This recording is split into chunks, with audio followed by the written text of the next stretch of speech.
سازمان عفو بین‌الملل در بیانیه‌ای عنوان کرد بازداشت آذربایجانی‌ها در جریان اعتراض به وضعیت دریاچه ارومیه صورت گرفت. در جریان یک تظاهرات مسالمت‌آمیز در روز 2 آوریل بر طبق گزارشات قریب به 70 شهروند آذربایجانی در تبریز و حدود 20 نفر دیگر در ارومیه در شمال غرب ایران دستگیر شدند.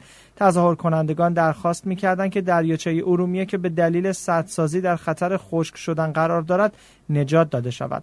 بیشتر دستگیر شدگان آزاد شدند، اما از محل نگهداری حداقل 5 تظاهر کننده اطلاعی در دست نیست.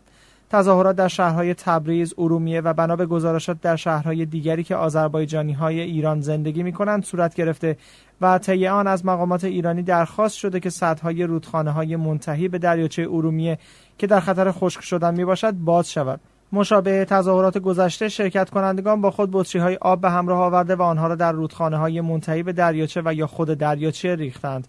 آنان همچنین پلاکاردهایی با خود حمل می‌کردند که در آن شعارهایی از قبیل سدها را باز کنید و بگذارید تا آب به دریاچه بریزد. دریاچه ارومیه آب ندارد و اگر آذربایجان همین الان به پا نخیزد دیگر دیر خواهد بود و زنده باد آذربایجان نوشته شده بود.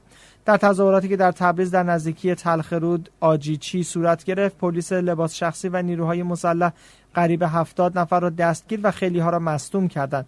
عده‌ای از دستگیر شدگان از جمله حبیب پورولی، جلیل علمدار میلانی، علی سلیمی و سعید سیامی همچنان در بازداشت هستند. تظاهرات ارومیه در پارکی در داخل شهر صورت گرفت و بر اساس گزارشات رسیده قریب 20 نفر از جمله سعید خضرلو در این شهر بازداشت شدند. بیشتر آنهایی که بازداشت شدند احتمالاً در فاصله 24 تا 48 ساعت آزاد شدند. محل نگهداری آنها که هنوز در بازداشت به سر میبرند تاکنون معلوم نیست.